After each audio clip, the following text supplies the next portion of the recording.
ನಾವು ಇಂದು S C Morcha ವತಿಯಿಂದ ಮತ್ತು ನಾವೆಲ್ಲ ಸಂಘಟನೆ ನಮ್ಮ ಎಸ್ ಸಿ ಸಂಘಟನೆಯಿಂದ ಭಾಗವಹಿಸಿ ನಾವು ಈ ಕಾಂಗ್ರೆಸ್ ಸರ್ಕಾರ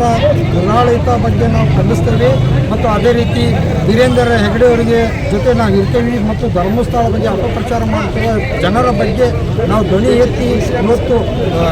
ನಮ್ಮ ಜಿಲ್ಲಾ ಅಧ್ಯಕ್ಷರ ಮಂತ್ರಿ ನೇತೃತ್ವದಲ್ಲಿ ನಾವು ಮನವಿ ಕೊಟ್ಟಿದ್ದೇವೆ ಡಿ ಸಿ ಆಫೀಸಿಗೆ. ನಾವು ಮುಂದೂ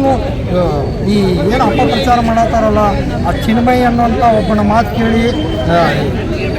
ಚಿನ್ನಯ್ಯ ಅವ್ರ ಮಾತು ಕೇಳಿ ಏನು ನಮ್ಮ ಧರ್ಮಸ್ಥಳ ಎಲ್ಲ ಅಡ್ಡಿ ಅಪವಿತ್ರಗೊಳಿಸ್ತಾರ ಅವ್ರಿಗೆಲ್ಲ ಒಳಗೆ ಹಾಕಿ ಕಠಿಣ ಶಿಕ್ಷೆ ಕೊಡಬೇಕು ಮತ್ತು ಅಪಪ್ರಚಾರ ಮಾಡುತ್ತಿರುವ ಪ್ರತಿಯೊಬ್ಬರು ಯೂಟ್ಯೂಬರು ಮತ್ತು ಎಲ್ಲರಿಗೆ ಶಿಕ್ಷೆ ಕೊಡುವ ಅಂತ ನಾವು ಇವತ್ತು ಮನವಿ ಕೊಡ್ತೀವಿ. ಉಗ್ರಾಗಿ ಇನ್ನು ಮುಂದೆ ಬರುವ ದಿವಸ ನಾವು ಹೋರಾಟ ಮಾಡಿ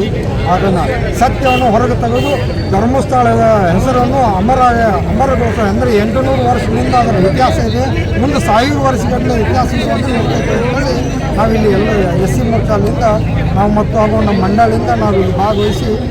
ಕಾರ್ಯಕ್ರಮ ಯಶಸ್ವಿಗೊಳಿಸಿದ್ದೀವಿ ಅಂತೇಳಿ ಹೇಳೋಕ್ಕೆ ಇಷ್ಟಪಡ್ತೀನಿ. ಬಲೋ ಭಾರತ್ ಮಾತಾ.